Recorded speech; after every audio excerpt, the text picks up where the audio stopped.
Can you tell me why a radio station is getting involved in the recruitment market?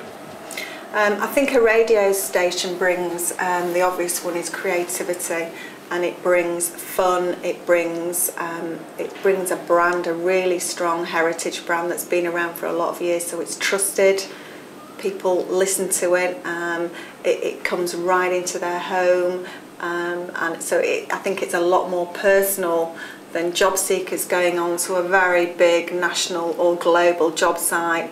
I think a radio station brings personality. I think it's intimate.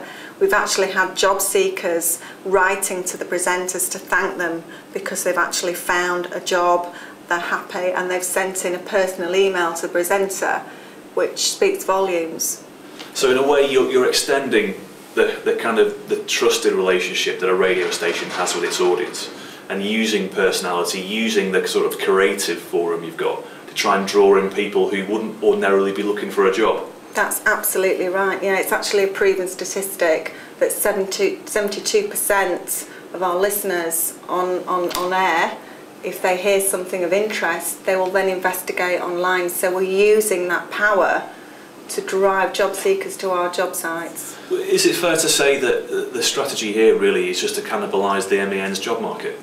I think we're adding to the whole job market, very much on a local community level, giving something back to the community. So we're drawing local people into local jobs. Some of the big MEN users are now understanding that traditional methods aren't always as successful. Can you tell us a bit about how you're going to promote this in the Rock FM and the Radio City markets? We're doing posters on trams throughout the city centre. Our current campaign is Escape to a Better Job, and in conjunction with the posters we're running on-air competition where you can win holidays, which was really successful in Key, and we're running the same on City and Rock FM. Are the DJs involved in this? Very much so, yes. The presenters are constantly promoting the sites, especially City and Rock. City have just launched a new station. They won the City Talk show as well, so they'll be heavily promoting, especially for the 35 plus higher earner at City Talk, such as your solicitors, your managerial roles that we might not reach on the City station. We've talked about radio stations reaching a saturation point in terms of attracting radio listeners, having to then take that relationship out into other areas. So after recruitment, where else might it go?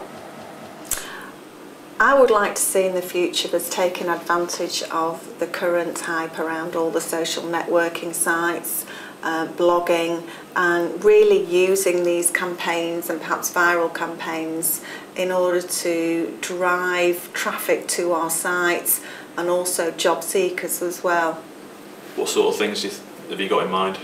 I think perhaps using the presenters who are really well known in each of the different stations, maybe getting them to do something amusing on YouTube and driving a campaign that way, or perhaps using the station for intimate gigs and to invite our bespoke customers and job seekers again to come along and take part in a gig, which they normally wouldn't get the opportunity to do so.